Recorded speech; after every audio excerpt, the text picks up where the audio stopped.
warahmatullahi wabarakatuh. Waalaikumsalam warahmatullahi wabarakatuh. Baik, kita masuk saja langsung ke materi, yaitu pengertian perkembangan kurikulum dan pembelajaran. Oke, perkembangan kurikulum dan pembelajaran adalah proses dinamis yang melibatkan perubahan-perubahan yang terjadi dalam mencari pembelajaran, motif pengajar dan evaluasi. Perubahan ini bertujuan untuk meningkatkan kualitas pendidik, menyesuaikan dan mengembangkan zaman serta memenuhi kebutuhan peserta didik dan terus berkembang. Kurikulum pendidik dapat diartikan sebagai rencana pembelajaran yang mencakup tujuan isu, metode, dan evaluasi. Sedangkan pembelajaran adalah proses interaksi antara peserta didik dengan materi pembelajaran yang bertujuan untuk mencapai tujuan pembelajaran. Faktor-faktor yang mempengaruhi perkembangan kurikulum dan pembelajaran. Perkembangan ilmu mengetahui dengan teknologi, penemuan baru di berbagai bidang ilmu, mendorong perluasan cakupan materi pembelajaran dan mengembangkan metode pengajaran yang lebih inovatif. Perubahan sosial dan budaya, perubahan nilai, norma, dan gaya hidup masyarakat turut mempengaruhi isi dan pendekatan pembelajaran, kebutuhan pasar kerja. Kurikulum dirancang untuk menghasilkan lulusan yang memiliki kompetensi yang dibutuhkan oleh dunia kerja. Perkembangan peserta didik. Karakteristik peserta didik yang berupa seperti gaya pembelajaran dan minat untuk adanya menguasai dan proses pembelajaran. Kebijakan pemerintah. Kebijakan pendidikan yang dikeluarkan oleh pemerintah akan memberikan arah pada mengembangkan kurikulum dan pembelajaran. Kita masuk di tujuan pengembangan kurikulum dan pembelajaran. Meningkatkan kualitas pendidikan, menjamin bahwa peserta didik memperoleh pengetahuan, keterampilan, dan sikap yang relevan dan berkualitas. Menyesuaikan dan perkembangan zaman. Membuat pendidik lebih relevan dan tantangan pada peluang di masa depan. Memenuhi kebutuhan peserta didik. Memberikan pengalaman pembelajaran dan bermakna dan menyenangkan bagi setiap peserta didik. Meningkatkan relevasi dan dunia kerja, membekali peserta didik dan kompetensi yang dibutuhkan untuk memasuki dunia kerja. Menyiapkan generasi yang berkualitas. Bagaimana caranya kita menyiapkan generasi yang berkualitas? Bagaimana caranya? Contoh.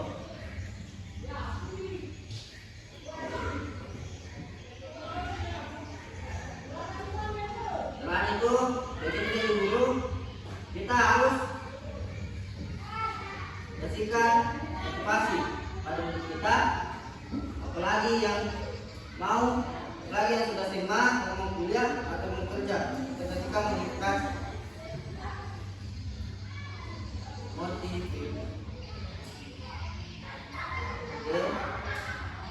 Biar tidak ngaruh dari lingkungannya nanti saat dia keluar dari SMA. Apakah mau bingung? Berat itu tidak boleh. Kita arahkan yang lebih baik. Oke, kita masuk ke contoh perkembangan kurikulum dan pembelajaran. Interaksi teknologi. Menggunakan teknologi dan pembelajaran seperti e-learning, pembelajaran berbasis proyek. Apa itu proyek? Berbasis video, bisa saya lakukan sekarang. Video. dan menggunakan berbagai aplikasi pendidikan. Pembelajaran berbasis kompetensi, penekanan pada pengembangan kompetensi siswa, baik hard skill maupun soft skill. Pembelajaran aktif, peserta didik didorong untuk terlibat aktif dalam proses pembelajaran seperti melalui diskusi, eksperimen, dan pemecahkan masalah.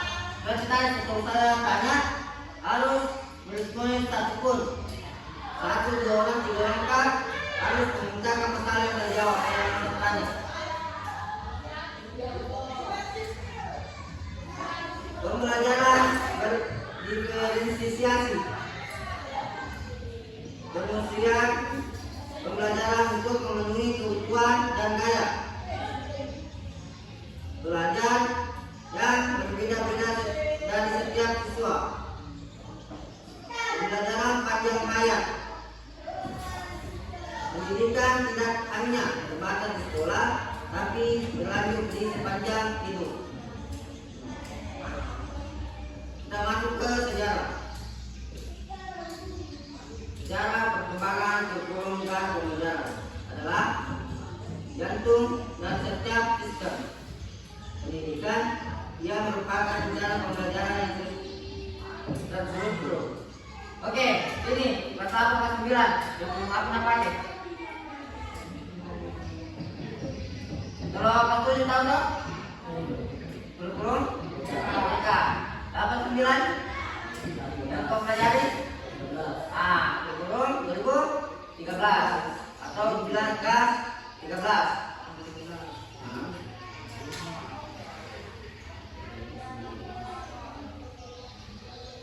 Berisi tujuan, isi, dan metode yang akan digunakan dalam proses belajar mengajar. Secara perkembangan kurikulum yang sangat erat kaitannya dengan perubahan zaman, pemikiran, pendidikan, dan kebutuhan masyarakat. Kita masuk ke zaman Yunani. Pendidikan saat itu sangat berfokus pada perkembangan individu secara utuh, meliputi aspek fisik, intelektual, dan moral.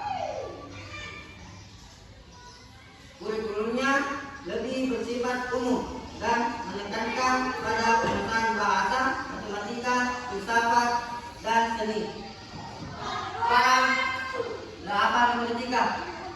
Pertanyaan 1 sampai 10. Itu perbedaannya kurikulum zaman Yunani dan zaman sekarang. Kita masuk ke zaman Romawi. Romawi lebih pragmatis, berfokus pada persiapan individu untuk menjadi warga negara yang baik. Materi pembelajaran cakup hukum, metodika, dan militer. Di sini sudah masuk juga hukum militer. Harus bilang bersikap baik. Jadi di sini sudah ada bilang diajari tentang cara disiplin, satu kata yang baik. Kita masuk ke zaman abad pertengahan. Pendidikan didominasi oleh gereja. Ya. Masuk kan? Oke, kita lanjut. Dengan kurikulum yang sangat terstruktur dan berpusat pada agama. Tujuan seni liberal, religium dan quadrivium menjadi dasar pendidikan. Jadi zaman abad pertengahan itu mulai dikenalkan oleh pendidik, dinominasi adalah dari gereja. Jadi sekarang di zaman pertengahan itu mulai membahas tentang agama. Baik,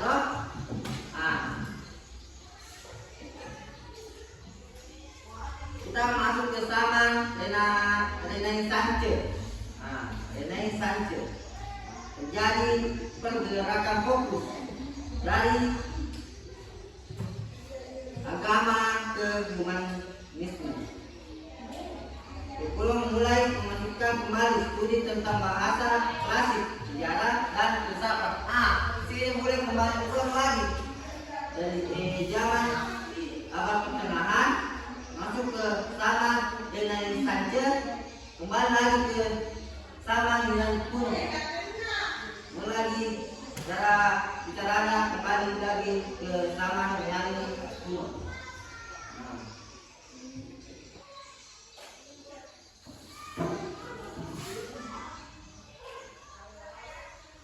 Baik, yang terakhir adalah kesimpulan. Cara perkembangan kurikulum menunjukkan bahwa kurikulum selalu berubah dan berkembang seiring dengan perubahan zaman. Kurikulum yang baik adalah kurikulum yang relevan dengan kebutuhan siswa, masyarakat, dan perkembangan zaman. Oke, ada pertanyaan? Ada? Oke, kita tutup oleh pembelajaran kurikulum dan pembelajaran perkembangan kurikulum dan pembelajaran. Kita kemudian mungkin saja. Mungkin walaupun tidak dapat semua ngerti, walaupun ada sedikit pembelajaran ada masuk sedikit pembelajaran saya, kita tutup. Wabillahi taufiq wal hidayah. Assalamualaikum warahmatullahi wabarakatuh.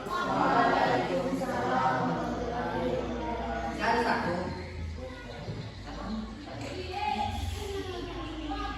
Karena saya itu udah lama